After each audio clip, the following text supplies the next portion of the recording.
2 Samuel chapter 23. Now these are the last words of David. David the son of Jesse says, the man who was raised on high says, the anointed of the God of Jacob, the sweet psalmist of Israel.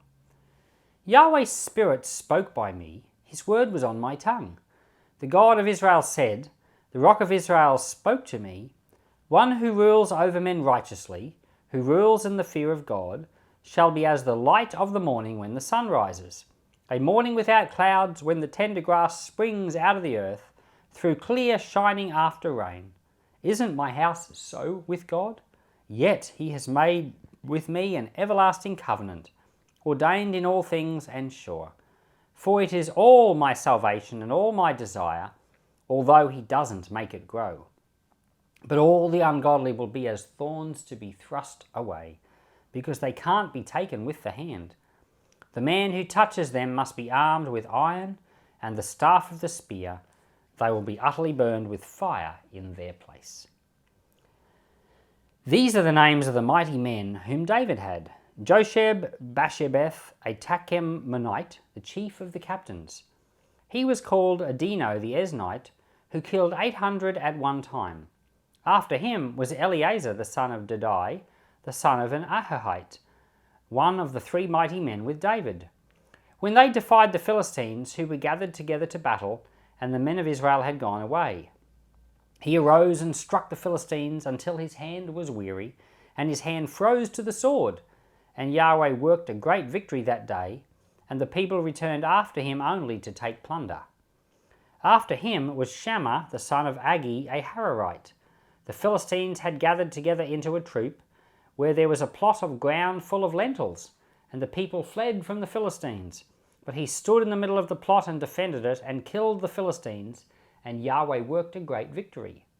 3 of the 30 chief men went down and came to David in the harvest time to the cave of Adullam, and the troop of the Philistines was encamped in the valley of Rephaim. David was then in the stronghold, and the garrison of the Philistines was then in Bethlehem. David longed and said, "Oh, that someone would give me water to drink from the well of Bethlehem, which is by the gate." The 3 mighty men broke through the army of the Philistines and drew water out of the well of Bethlehem that was by the gate, and took it and brought it to David, but he would not drink it. But he poured it out to Yahweh, and he said, "Be it far from me, Yahweh, that I should do this. Isn't this the blood of the men who risked their lives to go?" Therefore he would not drink it. The 3 mighty men did these things. Abishai, the brother of Joab, the son of Zeruiah, was chief of the 3. He lifted up his spear against 300 and killed them, and had a name among the 3. Wasn't he the most honourable of the 3? Therefore he was made their captain. However, he wasn't included as one of the 3. Benaiah the son of Jehoiada, the son of a valiant man of Kabzeel, who had done mighty deeds, killed the 2 sons of Ariel of Moab. He also went down and killed a lion in the middle of a pit in a time of snow. He killed a huge Egyptian, and the Egyptian had a spear in his hand, but he went down to him with a staff and plucked the spear out of the Egyptian's hand and killed him with his own spear. Benaiah the son of Jehoiada did these things and had a name among the 3 mighty men. He was more honourable than the 30, but he didn't attain to the 3. David set him over his guard. Asahel, the brother of Joab, was one of the 30. Elhanan the son of Dodo of Bethlehem, Shammah the Haradite, Elika the Haradite, Helez the Paltite, Ira the son of Ikesh the Tekoite, Abiezer the Anathothite, Mebunai the Hushathite, Zalmon the Ahohite, Maharai the Netophathite, Heleb the son of Baana the Netophathite, Ittai the son of Ribai of Gibeah of the children of Benjamin, Benaiah a Pirathite, Hiddai of the brooks of Gaash, Abi-Albon the Arbathite, Asmaveth the Bahumite, Eliahabah the Shaalbanite, the sons of Jashin, Jonathan, Shammah the Haarite, Ahiam the son of Shirah the Ararite, Eliphalet the son of Abishai, the son of a Maacathite, Eliam the son of Ahithophel the Gilonite, Hezro the Carmelite, Paarai the Arbite, Egal the son of Nathan of Zobar, Bani the Gadite, Zelek the Ammonite, Naharai the Beerothite, armor-bearers to Joab the son of Zeruiah, Ira the Ithrite, Gareb the Ithrite, and Uriah the Hittite, 37 in all. So this chapter's got two sections to it. The first is what's called the last words of David, and the second section is all the mighty men, 37 of them. And so in the last words of David, it's the first 7 verses, and it's like a kind of a mini psalm. I said in the last chapter that David wrote 73 psalms, and the last chapter was also a psalm, but it was the same as Psalm 18. But now we've got an extra bit. It is a kind of an extra psalm. So we've kind of got 74. And if you count the lament that David wrote for Saul at the end of 1 Samuel, at the start of 2 Samuel, 75. So we've got 75 songs of David in the Bible. That's a pretty cool amount of songs. Solomon wrote 1,001 songs, but we've only got one in the Bible, Song of Solomon, a whole book. But David, we have 75. Now this one is a prophecy because it talks about what's going to happen in the future. And if we go into the book of Acts, chapter 2, verse 30, on the day of Pentecost, Peter is preaching and he says, "Wasn't David a prophet?" Well, yes. And here's an example. In this chapter, we have a little example of prophecy, and he talks about, it's a little Messianic prophecy. He talks about the Messiah who's going to come and he's going to establish his throne, but those who oppose will be destroyed. Now, in verse 5, he says, "Isn't my house so with God?" He says, "Yet he established me." Now, apparently, in Hebrew, he says, the real thing that he says is, "My house isn't so with God, and yet he established me." And I think that's, the commentators that I was reading was saying that the modern translation has made it sound more positive, but it's actually the opposite. And the modern commentators did it because they think that his house was good with God. But what David's actually saying here was, I've made plenty of mistakes. There's things I haven't done that are right, but yet even so, the Lord has established me. And that's what we find with Nathan. Like Nathan, the prophet, said to David way back in chapter 7, he said, "Because you wanted to build God a house, the Lord's going to establish your house." So if it wasn't for the Lord doing that, there wouldn't have been an established house. And that's what David is also saying here. So we have a picture of grace. And that's really, really encouraging because you and me have probably done plenty of things which are not all that good. But we want to put the Lord first, to make him our priority, and let the Lord deal with us graciously, just like he did with David. And so then we come to the second part of this chapter with all the mighty men, which is such an interesting part. And there's all these names, which I did my best to pronounce, and hopefully I got a lot of them right. And but there's a few interesting little things to observe here too. There was the 3, which were the 3 mighty men. But did you notice the 3 was more like a 5? And they kept saying that, there were these 3, but then there was Abishai, who was chief of the 3, but not one of the 3.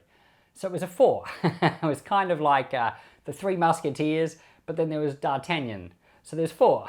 But then there was Benaiah, and David made him the chief of the bodyguard. So Benaiah is like another kind of person that fits into the category of the 3, but he wasn't counted in the 3. So it's kind of like 5. And then we've got the 30, but the 30 turns out to be like 32. By the time you add them all up, there's 37 of these mighty men. And these are people of great renown, and some of their deeds are recounted here. And one of them is the story of the getting of the well from the water from the well at Bethlehem. Now, we all know Bethlehem, that's where Jesus was born, but it's where David's family came from. And you'll remember in the book of Luke, it says that there was a census and everyone had to return to their own hometowns. And so because of that, Mary and Joseph go to Bethlehem because it's their hometown. It's their hometown because they're descendants of David. Both of them, both Mary and Joseph, are both descended from David, and Bethlehem is their hometown. And so here we've got a story where David, it's his hometown. But in the story, it's under the control of the Philistines. Now, we don't really get a good sense of how much the Philistines controlled the land of Israel. By the end of Saul's life as king, the Philistines controlled a lot of Israel, so much so that the son of Saul had to set up his kingdom across the Jordan River in Mahanaim.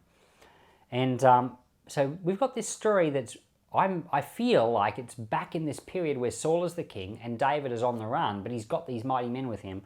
And David says, oh, I wish I had a drink from Bethlehem, but I can't, that the Philistines are there.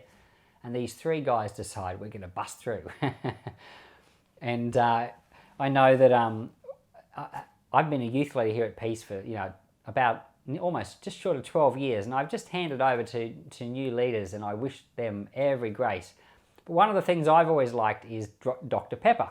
It's a drink that's really popular in America. So God bless all the American listeners, and have a Dr. Pepper for me. But Dr. Pepper's hard to come by here in Australia. It's like the water of Bethlehem, And so all the youth here, they knew that I liked Dr. Pepper, and we were on one of our youth trips. We'd gone out west, and one of the little shops out west was selling Dr. Pepper. And next thing, I've got youth that turned up on the bus with Dr. Peppers just for me. Well, see, they're my mighty men. And that's an example of people who love the Lord, but they have a heart for their leader. These guys here, they're his mighty men because they had a heart for him, and because they had an open heart for him, the mightiness of David transferred into them, and they became mighty as well. They all became mighty men because they were with David. They would never have become mighty men on their own, but they had a big heart for him. And if you're in church, you have a big heart for your pastor, you'll find that your pastor's heart starts to get into you, and all the good things that he's got, you start to become good at those things too. So the picture of what we see here with the mighty men, that's a picture of what's supposed to happen. Leaders are supposed to influence their people for good, and people are supposed to have big hearts towards their leaders and be influenced for good and to become like them. It's not about academics, or it's not about just mental things. It's about the heart. You're supposed to have a heart of sonship towards your leaders so that the grace of God can flow through them to you. And Jesus also had mighty men. You think about David as an example of Christ. Well, Jesus had 72. David had 37. But Jesus had 12 disciples, but he had another 72. And these were his mighty men. And then you and I, we can be Christ's mighty men as well. And this includes the women, of course, because in the scriptures, sometimes these are just ideas that are used to speak to everybody. And for example, we're all the bride of Christ. That's an idea, but that idea applies to all the men. You're all a bride.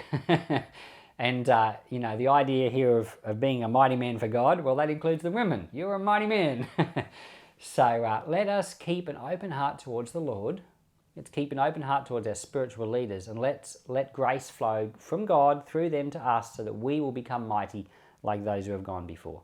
Father, thank you for the example of David here and his mighty men. Lord, in a short prayer right now, I ask for grace to be released for all my listeners and to myself, that we might become mighty men for Christ. In the name of Jesus, amen.